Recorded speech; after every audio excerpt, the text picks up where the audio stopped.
thanks. Like, hey, Scoob, did you hear Nikki Blake is hosting a Scooby-Doo panel? No. Yeah. Like on today's Scooby-Doo episode, Scooby-Doo and Shaggy meet Nikki Blake. Yeah, and a Scooby Panel. Like, we need to get this puppy started. Okay, Nikki Blake, take it away, Scooby-Doo.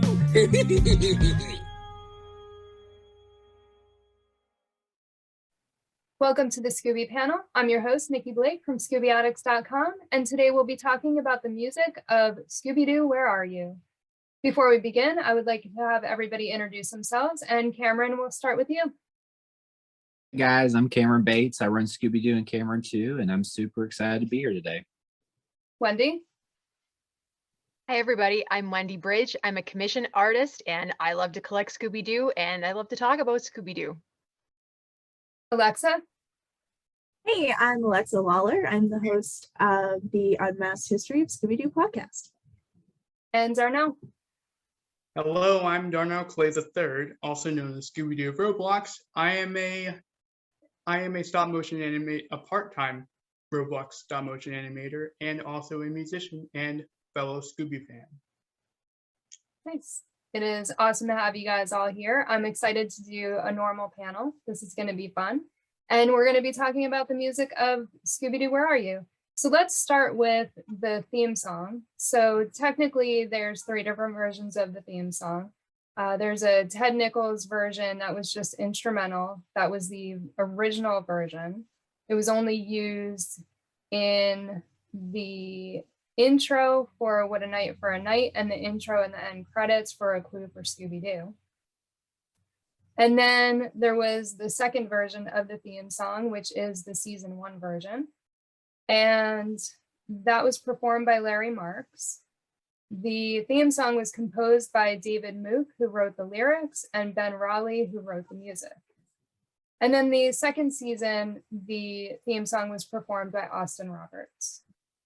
So do you guys have a favorite theme song out of those 3? The Scooby-Doo Where Are You theme song is my favorite theme song of all of the theme songs in any Scooby-Doo series. Like, I love this one so much. Out of these 3, I do like the instrumental version. I think it's a lot of fun, but I'm gonna go with the season 2 version because I really like Austin Roberts' version of it. I feel like Austin Roberts kind of sounds a little bit like Davy Jones when he sings, and I love Davy Jones. So I'm a little partial to that. Cameron, what are your thoughts on the theme songs, and do you have a favorite version? I would have to say that the season 2, I'm going to go with you. Season 2 one was my favorite as well. I don't know. I really, in this time era, I really just love the 70s music. You know what I mean? It was just, I grew up with my parents. So, I grew up with 70s and 80s music. So I love that stuff.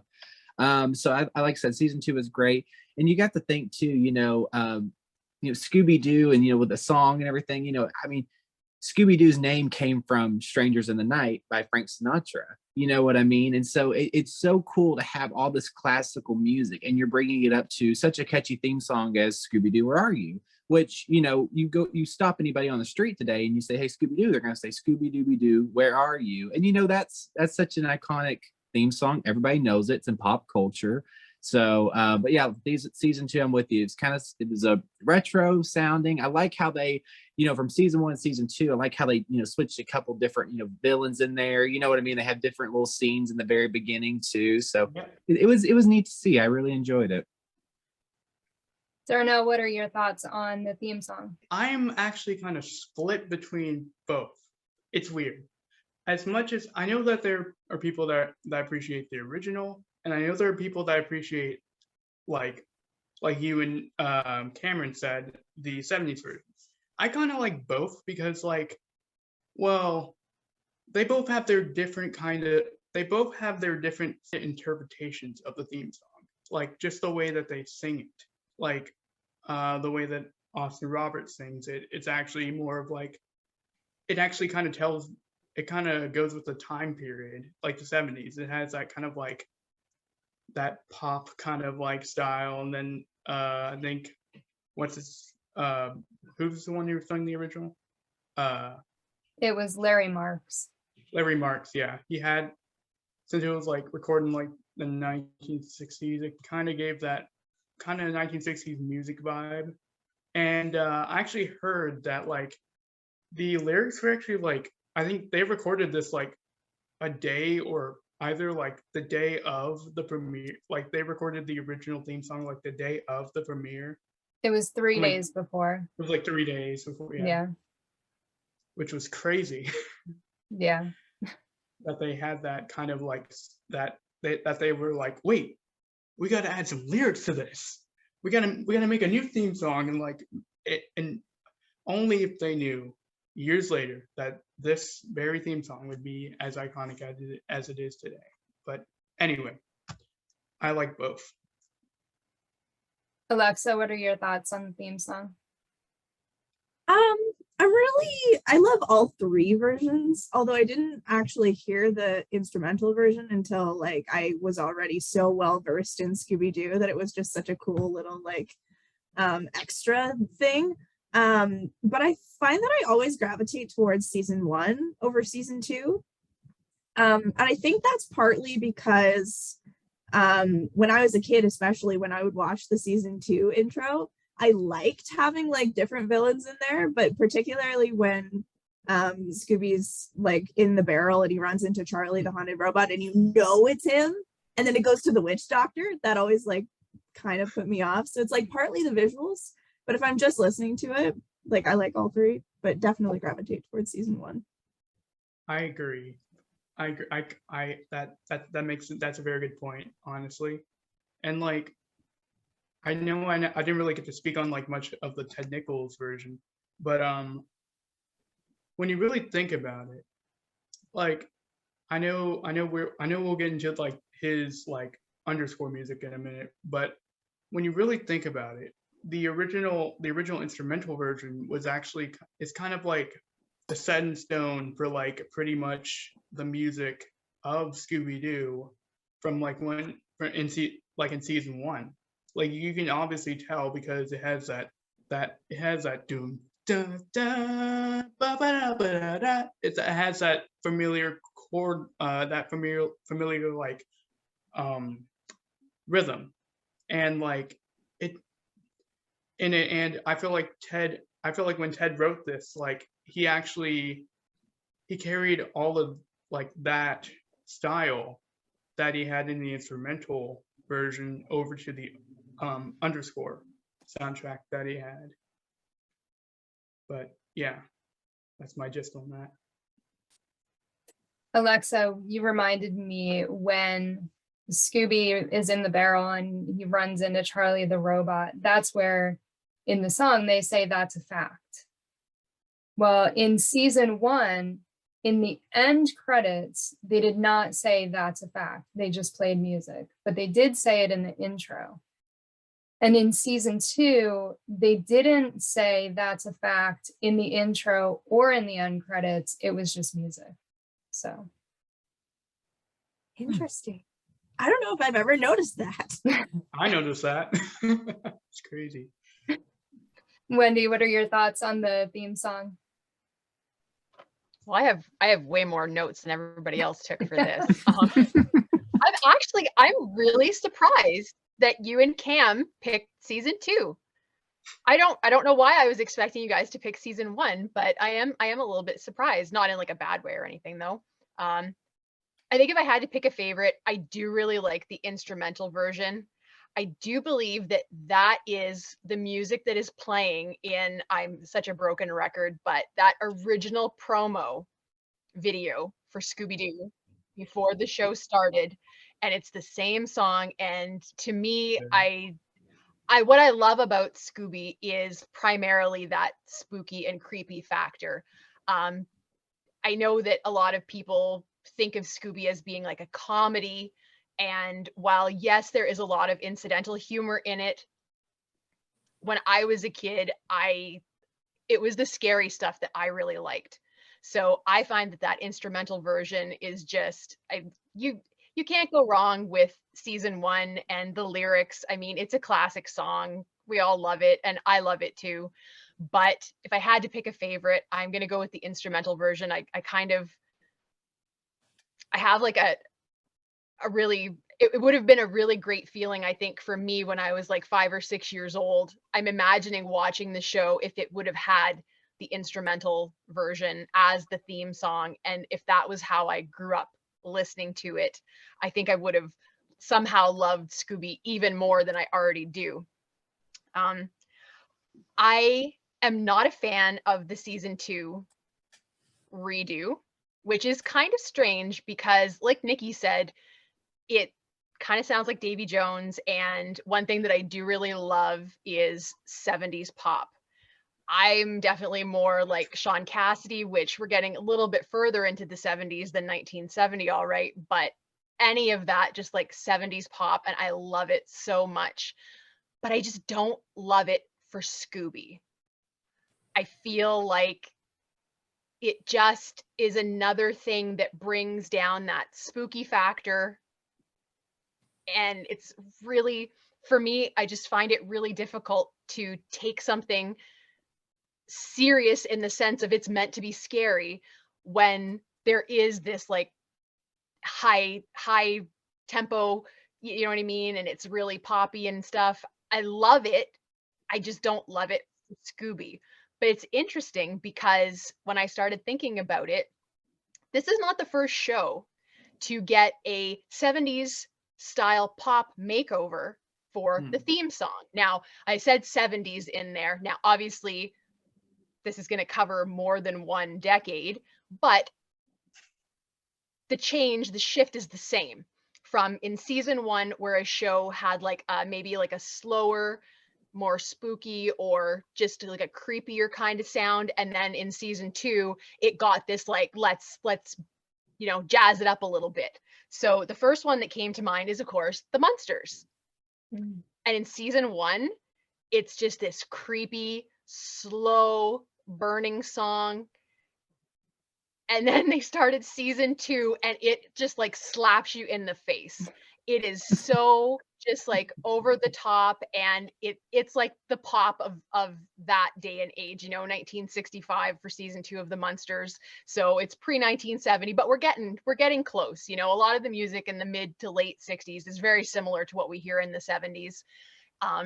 Was not a big fan of that change either, for the same reason. I really just love a show that's meant to be creepy. Like, can we just keep it creepy? And if you're going to make a change, maybe creep on over to the creepy side even more than what you are, instead of like moving away from it. And I don't know if that was a deliberate thing to either appeal to a slightly older demographic, 13 to 14-year-olds maybe, who would definitely be into like the pop scene at the time, regardless of the decade. Or was it, are we afraid that this is like too scary for the younger kids that were our original demographic? Like, I'm not really sure what prompted those shifts. Another one is Happy Days, where in season 1, Rock Around the Clock is the theme song, which is very 1950s.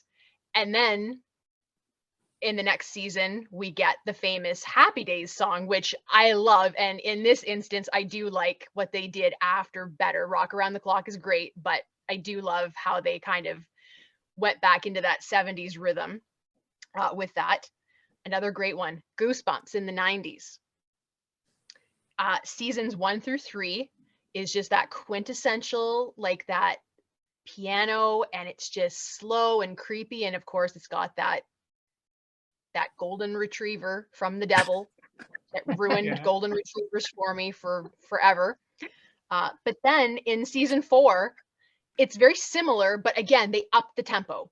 They sped up the whole thing of it. And again, it took away the creepiness. They added in like some witchy laughing and stuff, and it just didn't work anymore, at least not for me. Twilight Zone, original Twilight Zone. Again, season 1, the sound is different than all the other seasons. Now, 2 to 5, we get different visuals as well, but season 1 is the only season that has like a different sound. And it was very slow and creepy, and they sped it up for the remaining seasons. So I thought that was interesting that Scooby is not the only series to get that type of an up-tempo redo for the theme in its second season. I don't really love it. I did read kind of an interesting article the other day. Mark Nobleman is the one that did the interview in 2011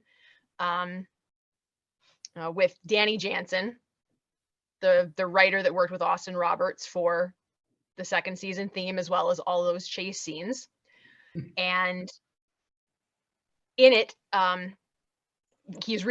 Jansen is referring to the original season 1 intro. And he says, it was a little flat. We were more commercial writers and gave that to them. And then he was asked by the interviewer, why was the theme re-recorded for season 2? And Jansen said, quote, we were better.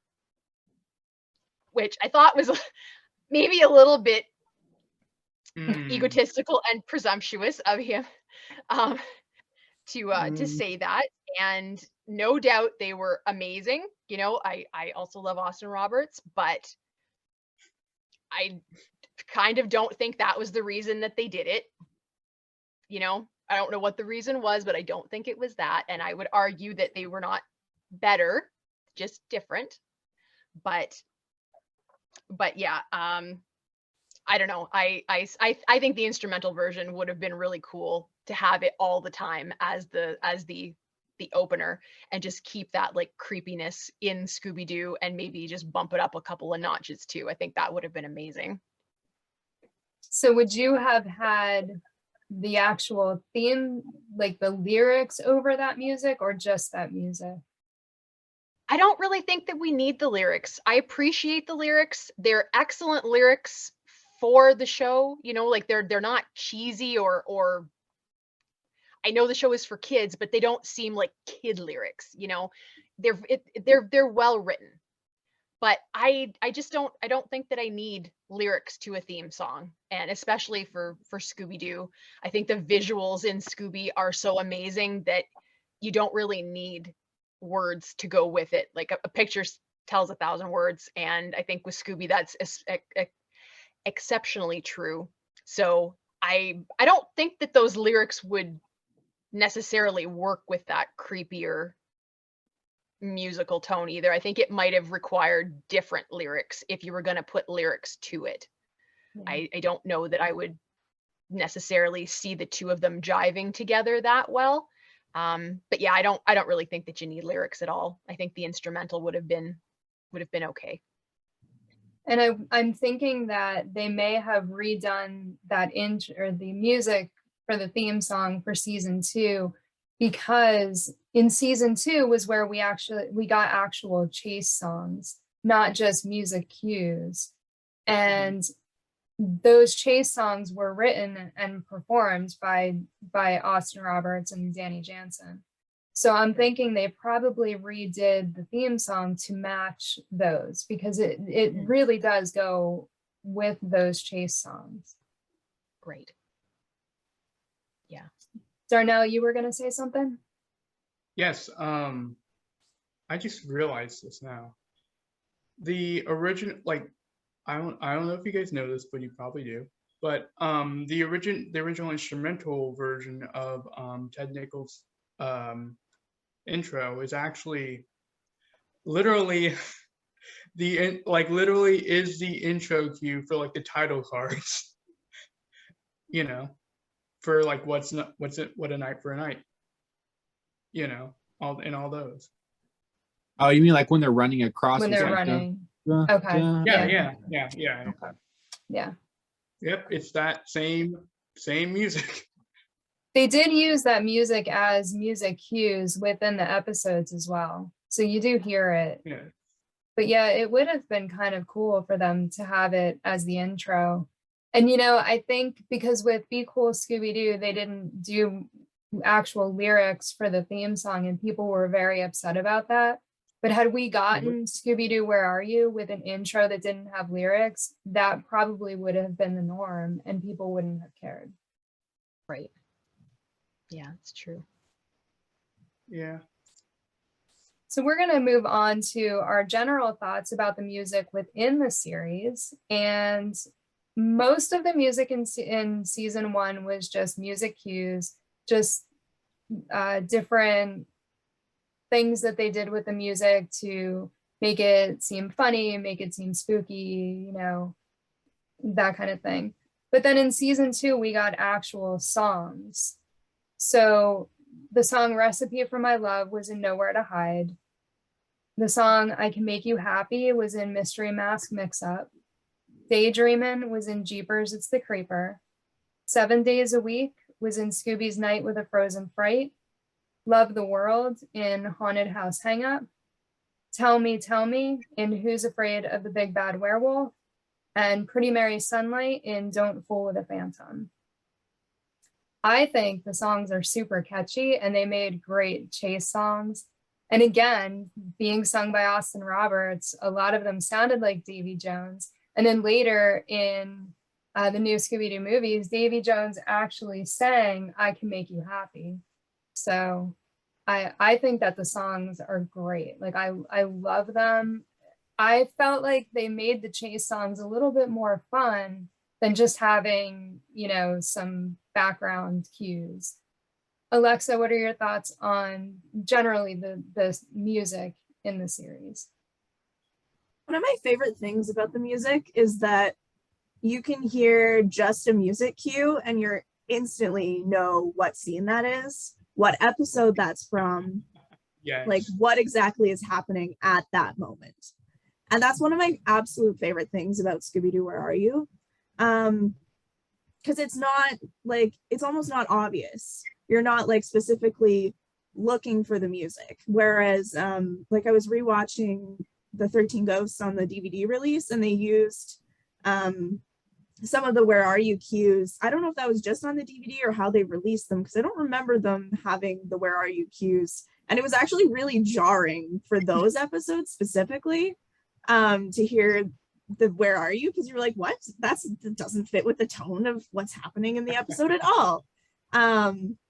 But then I really do enjoy all of the chase songs in season 2 as well. Just because I'm very much a lyrics person in the music that I listen to just day to day. So I love having those like somewhat campy but just super fun like pop songs to my Scooby, and those are like Jeepers It's the Creeper is one of my absolute favorite episodes. So yeah, definitely all of the music top notch in Where Are You? The thing with music lyrics is like I cannot have heard a song for 10 years, hear it again and remember every lyric in the song. So yeah, to me, lyrics are usually important just because, you know, it's the one thing that I can still remember. Absolutely. Wendy, what are your thoughts generally on the music in the series? Yeah, all of the cues are really great. Like Alexa said, it's not even necessarily that you're listening for them or that you're even necessarily aware that they're happening while you're watching the show. That was something that I was thinking about when I was listening to some of the music cues on their own. And I was thinking to myself, like, when I'm watching the episode, yes, like Alexa said, if I hear the cue, I know the scene, I know the episode, I know what's going to happen. But while I'm watching it though, my brain is not even thinking, oh, musical cue, instrumental. It's just not it. And that is a testament to how well they put together that show to make all of those cues fit the scene, create the atmosphere, because you figure that's kind of what the cues are doing. They're creating atmosphere in the scene for the characters, for the villains, for all of these things that are going on. And that is a skill. And I don't think a lot of people think deep enough about it to realize how difficult that must be, to be told this is what's going to be going on, put some music to it. You know, like what do you do? And yet they've nailed it. It's so good. I can't think of any musical cue in any episode of Where Are You where it didn't suit. what was going on or what was about to happen. Like it was just perfect. And I really love, especially in season 1, that with just a basic instrumental musical cue, it's creepy. It makes the hair stand up on the back of your neck. It gives you goosebumps, you know, depending on what's going on. The intro for Hassel in the Castle, where you're just like, it's just a foggy night, and then it pans over to the castle and it up the castle and there's the ghost. But the musical cue to that, if you just go back and you listen to that with your eyes closed, like don't even watch the scene, but that builds so much atmosphere and fear, especially for like a little kid who's like 6 or 7 years old. Like it makes you a little bit scared, and I think that is just a wonderful thing. It is interesting too, on a previous panel somebody brought up something similar to this, but it's funny how, because we've had all of these, I mean, like I've had 30 years with Scooby's been around for over 50. We know all of the shows, we know all of the episodes, we have just been completely immersed in it, and it is easy sometimes to pick out certain things, and they're so ingrained in your mind that you don't even think about the fact that it was like just in this one place. It wasn't all over the place. It wasn't in every episode. And I feel like, especially when I got to be a teenager and just a little bit older, where I had access to be able to watch the show whenever I wanted to watch it, and I was rewatching it, and I realized that the chase scenes in season 2 were so memorable that I, in my mind, was thinking, without even thinking about it, that, well, Scooby chase scenes, 70s pop. It's in all of Where Are You? And it's like, no, there's none of that in season 1. It doesn't exist in season 1. And season 2 is only like 8 episodes long. And A Tiki Scare Is No Fair doesn't even have one. Exactly. So there's only 7 chase scenes with this great music. And yet for me, even though, again, like I love those songs so much, I don't necessarily love them within Scooby, because it takes away from like the creepiness.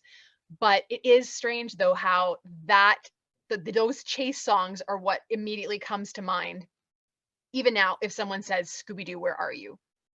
And I think Austin Roberts and those really great poppy 70s songs, because those are, apart from anything, even if you love them in the episodes, those are just darn good songs. I will listen to those songs. I have a playlist of those songs where I mean, especially when you take them out of Scooby and I'm just listening as a song that I really enjoy, they're so catchy and you know all the words and you just can't not sing along. And I'm disappointed that they're not really mainstream, and they should be, because they're that good. They really are that good. They're excellent songs. And do I want them in Scooby? Maybe not, but I'll take them, because I'd rather have the songs in some capacity than to have never heard them. I love them that much. So I think that season 2 serves its purpose. It's not my favorite, but I can certainly appreciate it, and came away with some really great music out of it. And props to all of the people and the musicians that put together all of those. And there's a lot of cues, like different cues in that series. I feel like it's also really easy to think that they're just replaying the same cues over and over and over again. That's not true. I feel like, especially in the Minor 49er, that episode, I feel more than any other, has its own like old time Western saloon style cues, which you don't find in any of the other episodes. And they're not even my favorite, but I mean, I could hear that across a crowded room and I would know, I would be like, oh, they're looking at the player piano, you know, in the saloon, or they're doing whatever. And that's a testament to a job well done that we may not be thinking about the musical cues, but the musical cues are in our brains and they are like the trigger. They really are. I think if you were to sit down and watch an episode, any episode of Scooby-Doo, and there was no sound except the dialogue, it really wouldn't have, you know, like it would, I think it would still be good, but you'd have to like imagine your own atmosphere, and that's no fun. They said it so well that I'm glad that we have that and that they put so much effort into doing such a great job with it. Yeah. And, you know, in Scooby-Doo, it can go from they're eating a sandwich to all of a sudden the villain is chasing them. So those musical cues really, really set that tone and change the tone so quickly. So you know that, you know, oh, they're eating a sandwich, they're doing fine now. And then it's like, oh my God, no, like you have to run, get out of there. So yeah. Darnell, what are your thoughts on the music in general? Other than the mystery, other than the episodes, the music is, to me, I mean, as a musician myself, I know other people might not take the music as like the main focus of the episodes, but I don't know why, but there's just something so good about the way that they're constructed. Like what Wendy said about the Minor 49er episode, which actually there is a playlist of some of those cues out there, which you should actually go listen to, by the way. They're really good. Which actually they bring a lot of atmosphere, a lot of tension, a lot of detail, a lot of just amazing, like they bring a lot of emotion, a lot of just great stuff. The snack track songs, the chase music songs, I think they're really great, really good music pieces, and I feel like they would actually do pretty well on their own if they did. I even have the Snack Tracks album, and it's worth buying. Oh, yeah. Just for those songs. Yeah, definitely. Cameron, what are your thoughts on the music in general in the series? I absolutely love the music. I mean, I don't think they could have done a better job with it, to be honest with you. You know, and Wendy kind of touched on this a little bit, and it made me think, you know, whatever setting they're in, it conforms to that music, conforms to the setting. Like, you know, Minor 49er, you know, it's the Western theme, or Charlie the Haunted Robot's got that carnival theme, or, you know, like the Ghost Clown's got that circus theme, you know, whatever it is. I just love how it's different music, but yet it still sets that spooky tone. You know, preparing for this panel, you know, I've been listening to the Scooby-Doo Snack Tracks, you know, the CD, and I've also been going on YouTube, and if you just type in Scooby-Doo background music, it plays all those just chilling, just those background music. And like I'm a person where I like, and this may sound weird, but like I have like a long dirt road and I like to walk it at night, you know, just like to take like a couple laps just to walk. So if you put your headphones on, you listen to that music, it's like, oh my God, it's so freaky. But it's and I like to scare myself. I don't know why I do. I always have since I was a kid. So you're just walking, you're like, okay, I'm gonna do 5 minutes instead of 10, just hightail it inside. But it was great music. Something I really loved about that music, though, it fluctuated when, you know, like, for example, like if you knew a monster was coming, or there was a werewolf, you know, and he was peeking at Shaggy and Scooby, you know, you had that, you know, then it kind of went up a little bit, then you know something was coming, you know. Nikki, you also mentioned something great. I love how you said like how they can just go from like a really dark scene, like they're in the cemetery, you know, that's really just some dark music, which, by the way, the way they scored that, oh my God, it was just beautiful.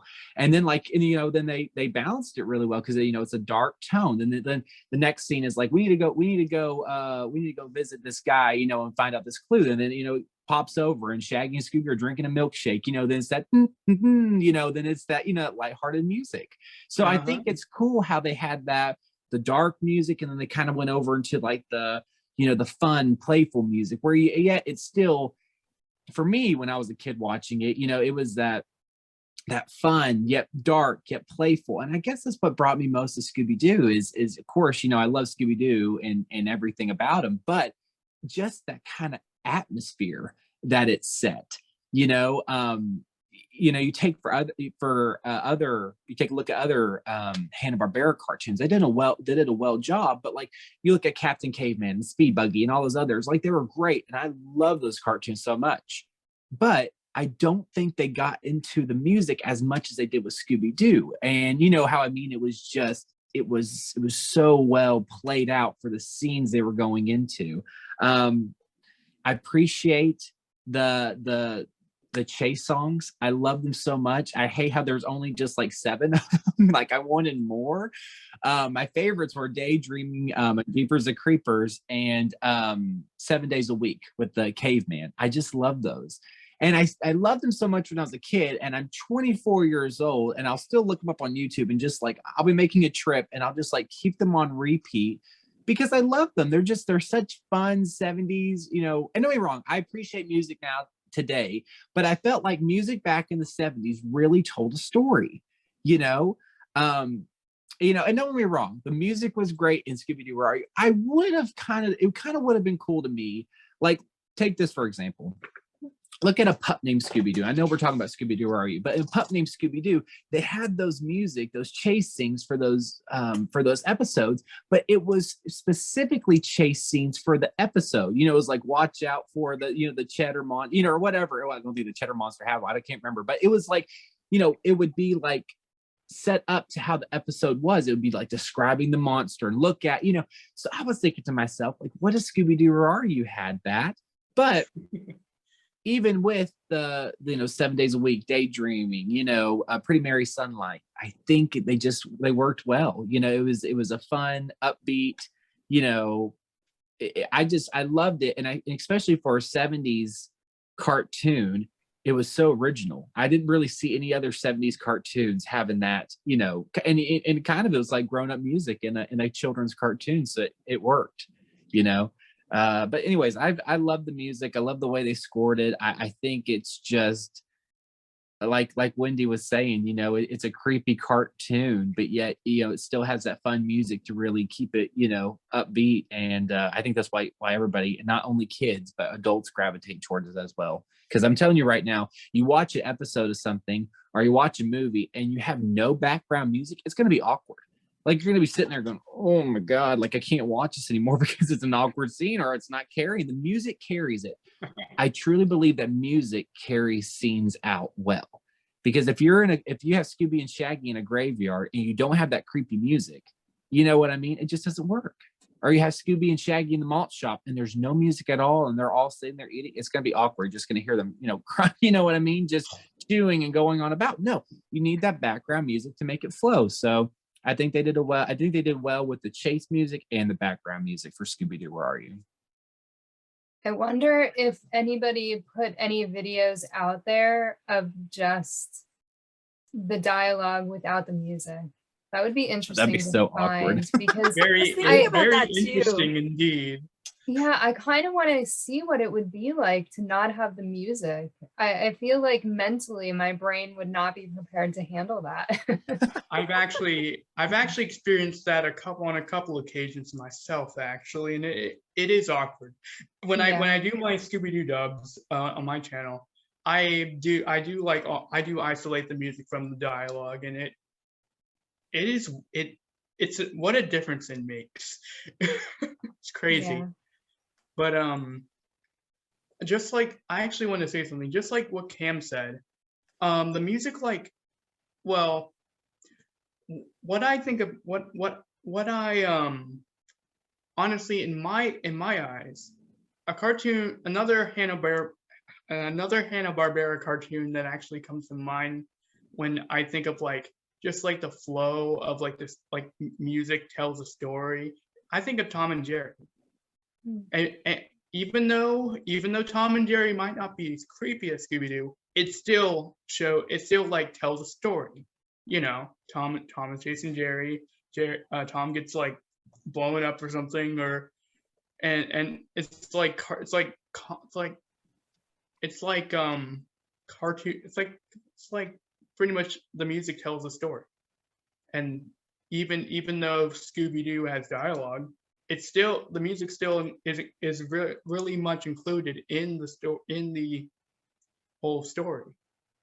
And I think that's actually a really great thing, because it just really brings a lot of life to what people are watching on screen. Yeah, and music makes most things better, so. And I even, funny enough, I actually, you say that you listen to the underscore music while walking, Cam. I actually a couple times I've actually plugged that music into my my radio in my car. And drive down a back road at night. Yeah, don't do that. I don't recommend that. You feel like someone's gonna kill you at any second. I do not recommend it. No, I've listened to it. I've listened to it countless times. I'm not scared of it. Oh, there you go. It's great music though. It is. And good. there's one interesting fact that I recently, well, I know Alexa said that there's that they played the Where Are You music in 13 Ghosts. Before I actually came on this panel like a couple days ago, I was showing Nikki something that I found a clip of Dynamite, actually, like a Dynamite Dog Wonder episode that actually had a cue from Scooby-Doo Where Are You in it. So they would actually reuse a lot of those cues in other cartoons as well. And there were some actual like different variations of like cues that maybe someday will be found. I don't know. I hope they better release those cues, because those are so really good. Some really good cues. Do you guys agree? Like, really, seriously. These talented musicians are just amazing for what they did, and I give them all my respect, and I bet everyone here does too. Yeah, definitely. Talking about the cues that are missing, there were a bunch of Ted Nichols cues that no one could find, and then Darnell, you sent me the video that somebody had found them and posted them. Yeah. Yeah. I swear, we need to get like a group of people to like just continue that search for the missing Scooby-Doo cues, because I feel like that would be just amazing if Warner Brothers were to like release like every cue just for nostalgia purposes. I mean, come on, Warner Brothers, we need it. We need that music. It's so iconic. I'm wondering if Warner Brothers has them in the Hanna-Barbera archive, along with everything else that they are keeping hidden away. Really, Probably. what they need to do is create a Hanna-Barbera museum with all of the stuff that they have, that they acquired. And yeah, keeping it hidden away isn't worth it. Like, let the world see all of this artwork and everything that they have. And you know, I would actually like to buy if in this Hanna-Barbera museum they would put for sale like copies of the underscore music of Scooby-Doo, I would be the first in line to buy it.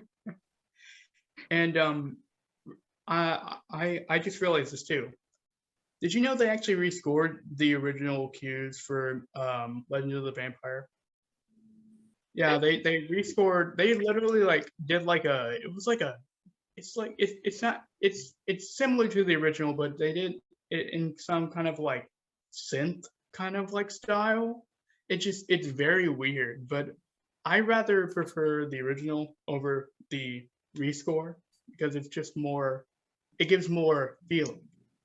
It gives more of like that emotion that you'd feel in those scenes, which is great. yeah. Does anybody else have anything else they want to add about the music, the cues, anything? Wendy? Yeah, when Darnell said about reusing cues, that reminded me of something. So recently, I have been bitten by the Johnny Quest bug. I Yes. honest to God, hand over my heart, I had never seen an episode of Johnny Quest in my life until about a week ago. And I am now completely hooked on Johnny Quest. But it Yes. is interesting because as I have been going through the episodes, there are definitely times where musical cues, as well as other things, which are not for this panel, but Cam and I will talk later. I know Cam's been dying to have a Johnny Quest conversation. So, Oh, I am.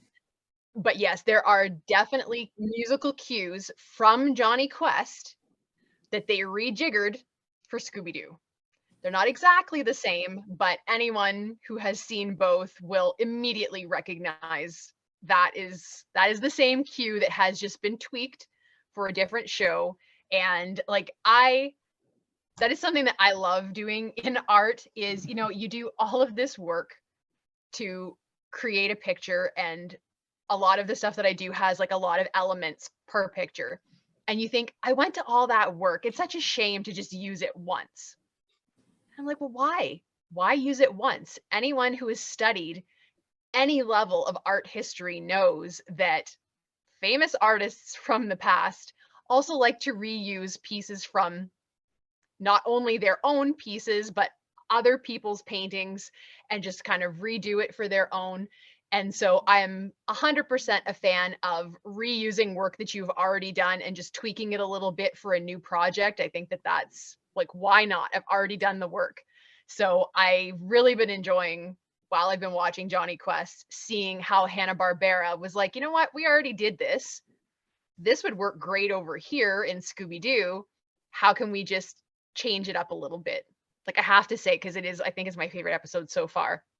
There is one with a werewolf in it, and there's an actual wolf in it as well. And as soon as they just panned out to this wolf standing next to this guy, and I was like, that is the stuffed wolf from Foul Play in Funland. Yes. The pose was the same. Everything about it was the same, only it's tweaked a little bit because Johnny Quest, for sure, the artwork is, I mean, Scooby-Doo kind of bridged the gap between the super realistic Johnny Quest style and Hanna-Barbera's typical less realistic stuff. Scooby's kind of like in the middle. So that's the only real difference, is that the wolf is a little bit more realistic in the Johnny Quest one, but there is 1,000%. It is the same wolf model that they used.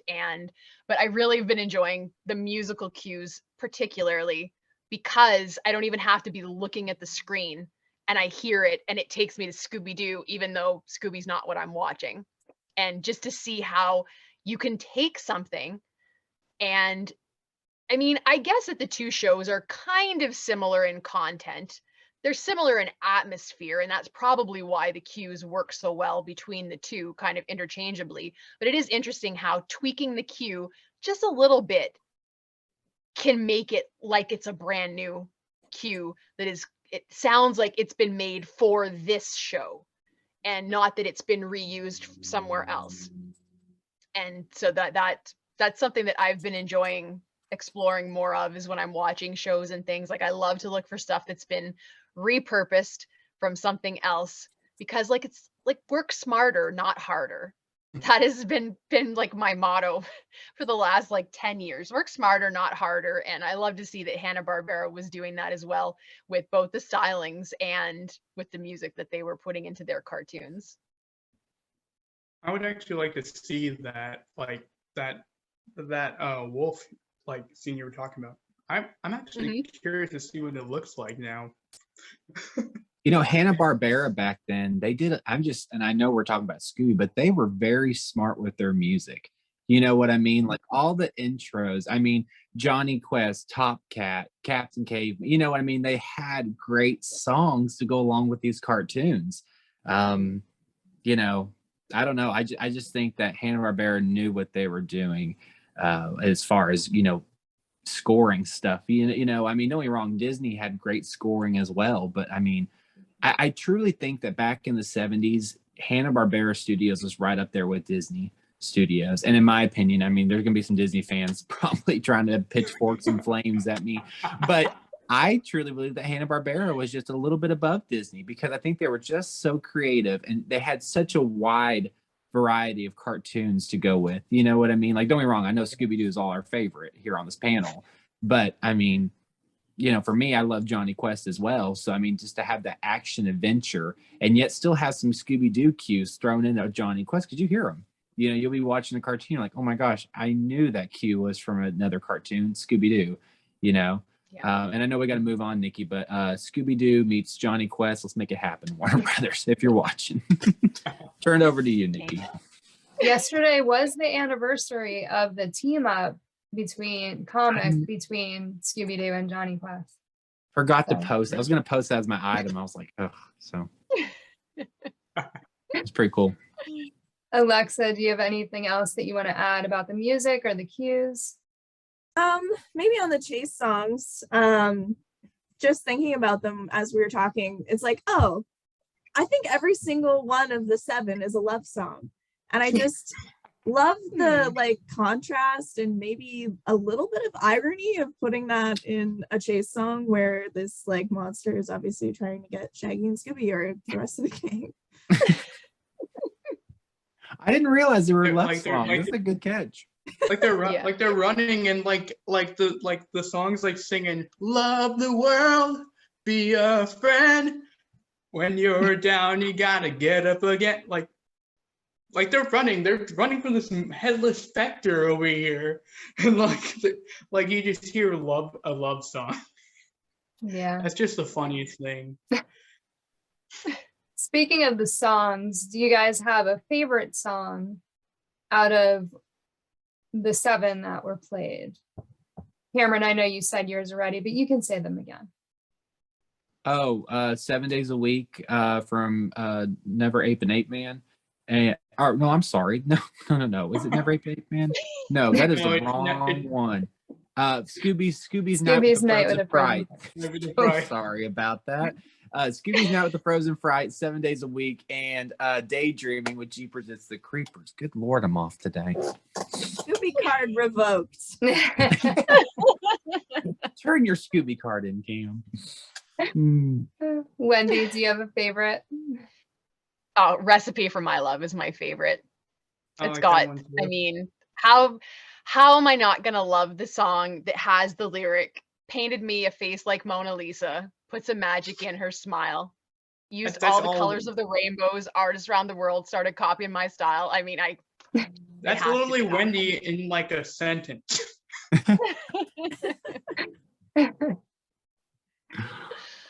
Alexa, do you have a favorite? Absolutely. If I could say all of them, I would, but picking one, probably Tell Me, and Daydreaming. Darnell, how about you? What's your favorite? I do like all of them, but the one that brings me the most joy and the one I listen to the most is Pretty Mary Sunlight, the Austin Roberts version, Yeah. because I like that one. That one's like my favorite. My favorite is Daydreaming, just because I think it's so funny that they talk about being in love with an ostrich. It just makes me laugh so much. All the neighbors can play. It's just so funny.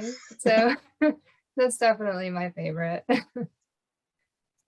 So the Scooby-Doo Where Are You theme song has been covered several times, and I'm just going to read the list of who covered it.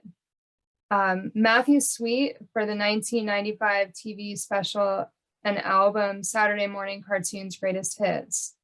Third Eye Blind for the 1998 film Scooby-Doo on Zombie Island. Billy Ray Cyrus for Scooby-Doo and the Witch's Ghost. Jennifer Love Hewitt for Scooby-Doo and the Alien Invaders.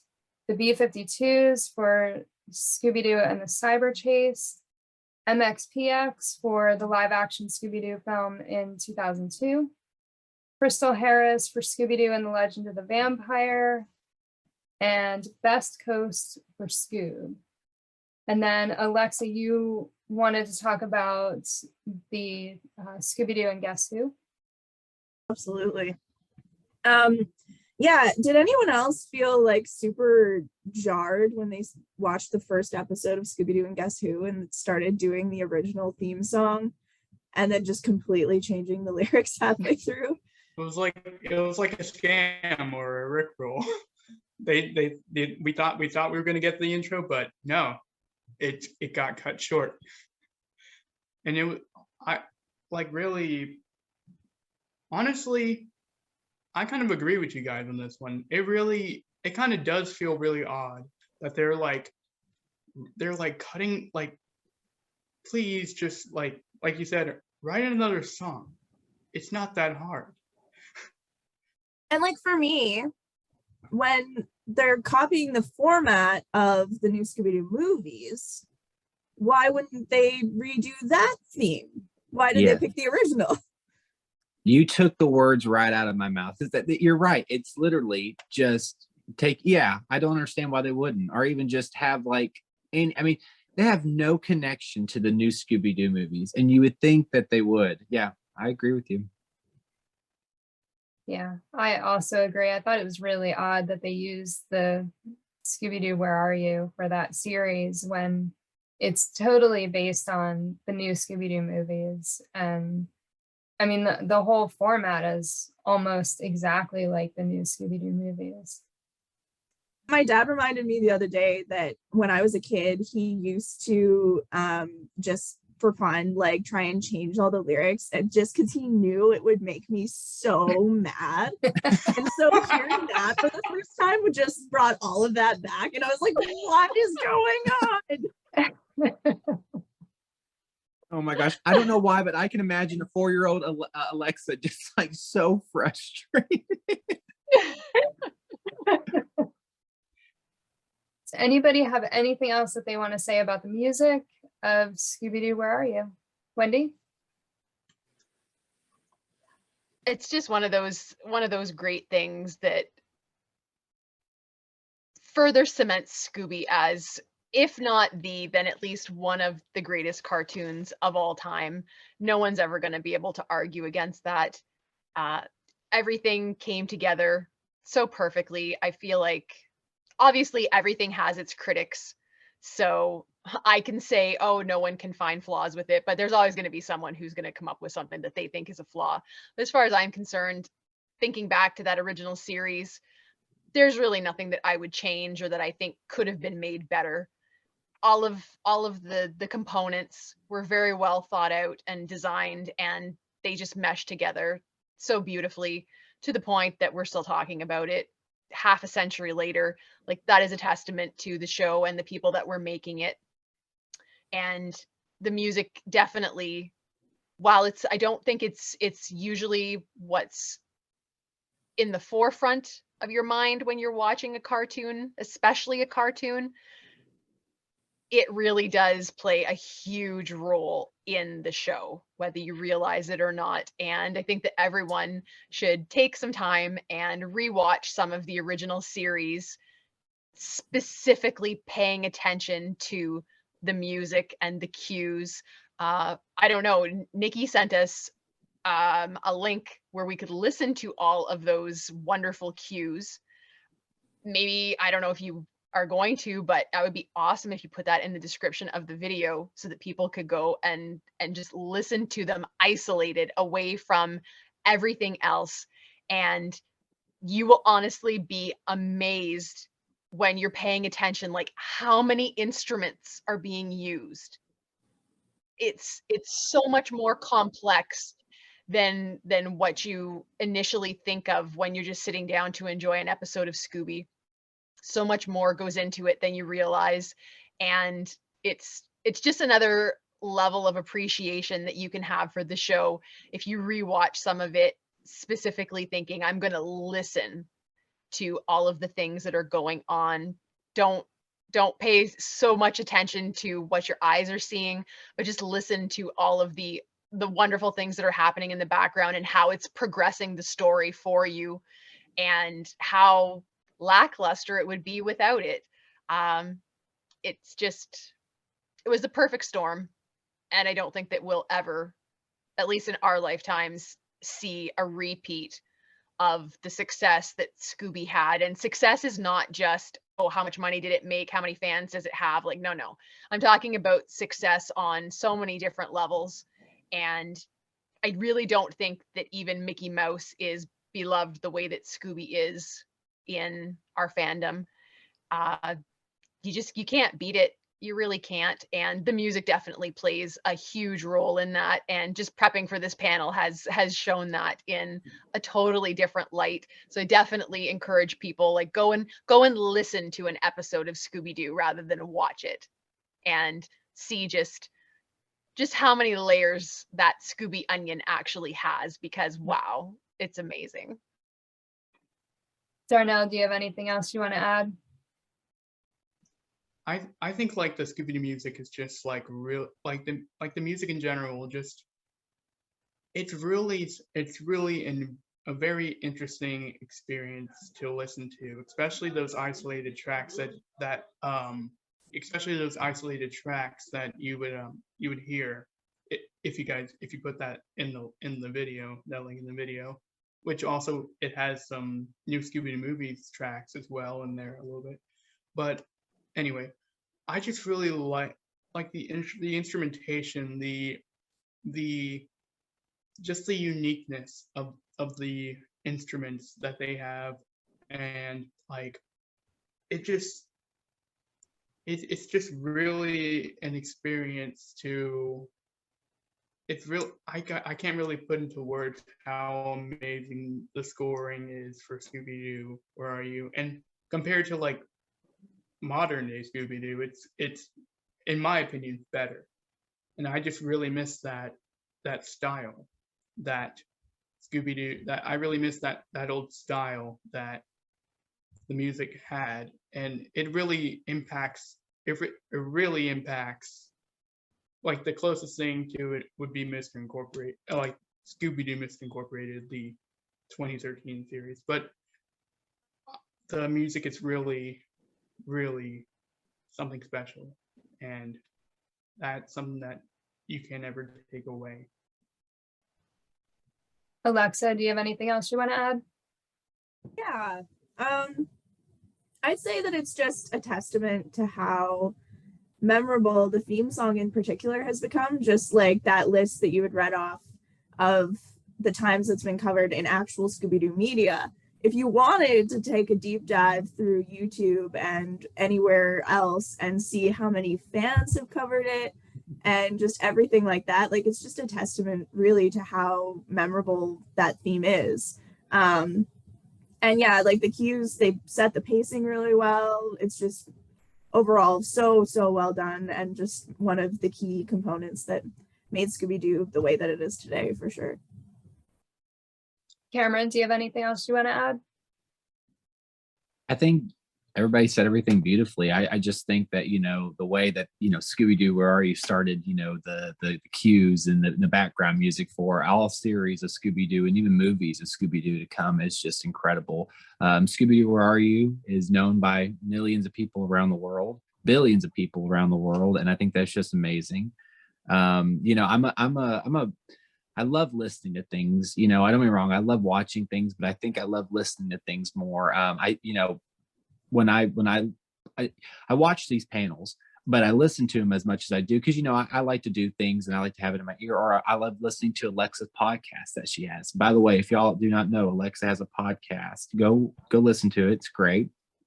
But I that's me. I love listening to things. And so if I could just turn off the TV screen and still play a Scooby-Doo, pop a DVD in of Scooby-Doo, Where Are You, and just turn off the TV screen and just listen to it, or just listen to the background music, I can tell you which episode it is, because that's how iconic the background music, the chase scenes, the theme song, it's nostalgic, y'all. And it's what set up Scooby-Doo to be where it is today. So I think the music is nothing just that's the music. I think it's something powerful that really sets the foundation for Scooby-Doo.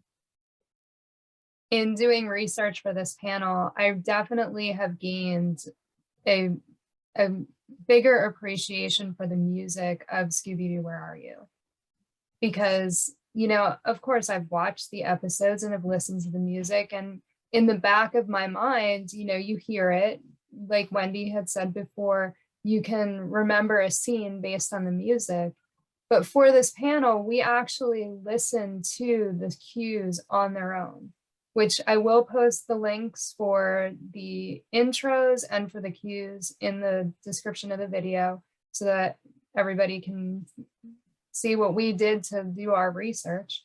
But it just really gave me a whole new appreciation for the music and what went into it, and how they really did take that music and they helped to build the mood, to build the atmosphere, to make it better for the viewer, to make it more interesting so that you could tell when, something crazy is about to happen, or something funny is going on, or something kind of like heartfelt. You really got that from the music and from what was going on. And I feel like I learned a lot more about the music of this series in doing the research for the panel. So we are going to wrap things up. And before we do, I would like to have everybody let us know where we can find you on social media. And Cameron, we'll start with you. For sure. You guys can find me on Facebook, Twitter, YouTube, and Instagram at Scooby and Cam. Be sure and stop by. I love to talk Scooby-Doo and just say hello. Wendy? On Instagram, I'm at Wendy Bridge, and it's Bridge with a Y. Or you can find me on Twitter. I'm at Wendy Loves Jesus, or my blog is wendylovesjesus.wordpress.com. Alexa? You can find me on Twitter at UnmaskedSD, on Instagram at UnmaskedSDPodcast, at unmaskedsdpodcast.com, and you can listen wherever you get your podcasts. Darnell?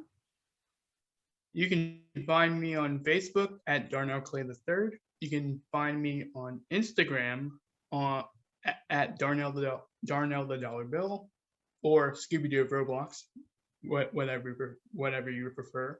And also you can find me on Twitter at Scooby-Doo of Roblox, or Scooby at Roblox, at Scooby-Doo. And you can find all of my links on ScoobyAddicts.com. Thank you so much for joining us for another Scooby panel. And if you have anything that you want to say about the music of Scooby-Doo, Where Are You? Be sure to put it in the comments below. Thank you for joining us.